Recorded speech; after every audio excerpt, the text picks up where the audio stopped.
La Ley de Prevención de Riesgos Laborales tiene por objeto promover la seguridad y la salud de los trabajadores mediante la aplicación de medidas y el desarrollo de las actividades necesarias para la prevención de riesgos derivados del trabajo, con la idea fundamental de actuar antes de que se produzcan los daños. Y dicta unas medidas que el empresario deberá aplicar con arreglo a los siguientes principios generales. 1. Evitar los riesgos. 2. Evaluar los inevitables. 3. Combatirlos en su origen. 4. Adaptar el trabajo a la persona. 5. Tener en cuenta la evolución de la técnica. 6. Sustituir lo peligroso. 7. Planificar la actividad preventiva para un periodo determinado, estableciendo fases y prioridades de su desarrollo en función de la magnitud de los riesgos y el número de trabajadores expuestos a ellos. 8. Adoptar medidas que antepongan la protección colectiva a la individual. Y 9. Dar las debidas instrucciones a los trabajadores. El empresario deberá consultar a los trabajadores y permitir su participación en el marco de todas las cuestiones que afecten a la seguridad y a la salud en el trabajo y organizará los recursos necesarios para el desarrollo de las actividades preventivas con arreglo a una de estas 4 modalidades o alguna combinación de ellas, asumiendo personalmente tal actividad, designando a uno o varios trabajadores para llevarlas a cabo, constituyendo un servicio de prevención propio o recurriendo a un servicio de prevención ajeno. Veamos un caso concreto, el del sector alimentación en la comunidad andaluza. Un sector que integra industrias como las cárnicas, las de elaboración y conservación de pescado, las de preparación y conservación de frutas y hortalizas, fabricación de grasas y aceites, lácteas, molinos y fábricas de harina, o elaboración de bebidas, entre otras.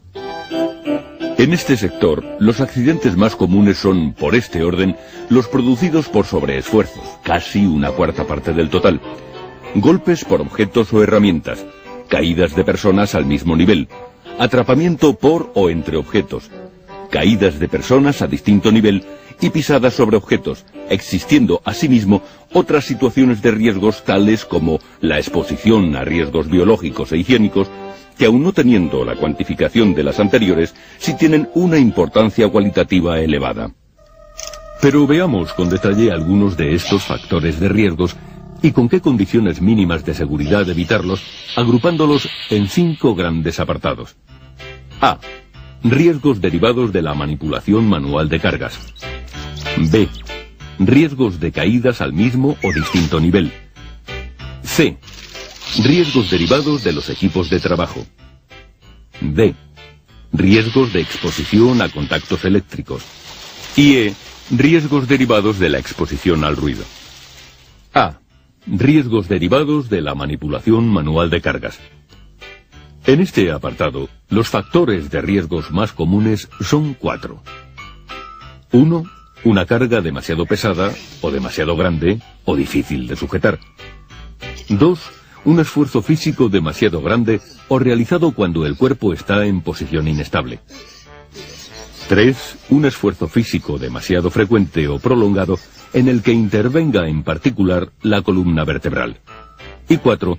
La falta de aptitud física para realizar la tarea en cuestión. Frente a ello, las disposiciones mínimas son 2. 1. Evitar la manipulación manual de cargas. Y 2. Formación e información sobre la forma correcta de manipular las cargas. B. Riesgos de caídas al mismo o distinto nivel. En este apartado, los factores de riesgo más comunes son 4. 1. Suelos y pavimentos de rampas, escaleras y plataformas resbaladizas o con irregularidades. 2. Falta de orden y limpieza. 3. Aberturas en suelos o lados abiertos de escaleras, rampas, plataformas y muelles. Y 4. Escaleras de mano defectuosas o en mal estado. Frente a ello, las disposiciones mínimas de seguridad son 6. 1. Suelos no resbaladizos, sin irregularidades y pendientes peligrosas, así como pavimentos de rampas, escaleras y plataformas de materiales no resbaladizos o con elementos antideslizantes. 2. Los lugares de trabajo se mantendrán limpios y las zonas de paso, salidas y vías de circulación, especialmente las previstas para evacuación en caso de emergencia, estarán libres de obstáculos y debidamente señalizadas. 3. Se eliminarán con rapidez los desperdicios, manchas de grasa, residuos de sustancias peligrosas y demás productos residuales que puedan originar accidentes o contaminar el ambiente de trabajo. 4. Las aberturas o desniveles que supongan un riesgo de caída se protegerán mediante barandillas u otros sistemas de protección. 5. Las escaleras de mano tendrán la resistencia y los elementos de apoyo y sujeción necesarios. Las escaleras de tijera dispondrán de los elementos de seguridad que impidan su apertura y se revisarán periódicamente. Y el ascenso y descenso por las escaleras se hará siempre de frente a las mismas. Y 6. En las zonas con riesgos especiales de caídas o choques habrá un buen nivel de iluminación. C. Riesgos derivados de los equipos de trabajo. En este apartado, los factores de riesgos más comunes son 3. 1. Golpes, cortes y atrapamientos con los elementos móviles de los equipos. 2. Proyección de elementos de los equipos. Y 3. Proyección del material que se trabaja. Frente a ello, las disposiciones mínimas de seguridad son 7. 1. Solo se utilizarán los equipos provistos del marcado CE y acompañados de la declaración CE de conformidad. 2. Su puesta en marcha solo se podrá efectuar mediante una acción voluntaria sobre el órgano de accionamiento. 3. Todo equipo deberá estar provisto de un órgano de accionamiento de emergencia que permita su parada total. 4. Los equipos con riesgo de proyección estarán provistos de resguardos adecuados. 5. Los elementos móviles de un equipo que entrañen riesgos de accidentes por contacto mecánico deberán ir equipados con resguardos o dispositivos que impidan el acceso a la zona peligrosa. 6. Las operaciones de mantenimiento, ajuste, desbloqueo, revisión o reparación de los equipos se realizarán tras haber parado y desconectado el equipo y haber tomado las medidas necesarias para evitar su puesta en marcha o conexión accidental. Y 7. Las herramientas manuales deberán ser de características y tamaños adecuados a la operación a realizar. D. Riesgos de exposición a contactos eléctricos. En este apartado, los factores de riesgos más comunes son 2. 1. Contactos directos. Y 2.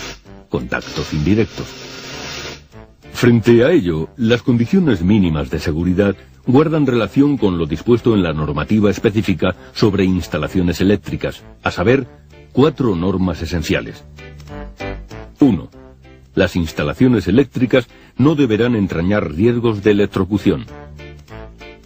2. Los trabajadores deberán estar debidamente protegidos contra los riesgos de accidente causados por contactos directos o indirectos. 3. Las instalaciones eléctricas y los dispositivos de protección deberán tener en cuenta la tensión, los factores externos condicionantes y la competencia de las personas que tengan acceso a las partes de la instalación. Y 4. En los trabajos a realizar en los locales húmedos se extremarán las medidas de seguridad. La acumulación de gases o polvos combustibles pueden dar origen a incendios o explosiones. E. Riesgos derivados de la exposición al ruido. Frente a estos riesgos, las condiciones mínimas de prevención guardan relación con lo dispuesto en la normativa específica. Con estos ejemplos, les hemos querido mostrar que estamos hablando de una ley que persigue, ante todo, crear una auténtica cultura preventiva y que, por tanto, involucra a toda la sociedad en su conjunto.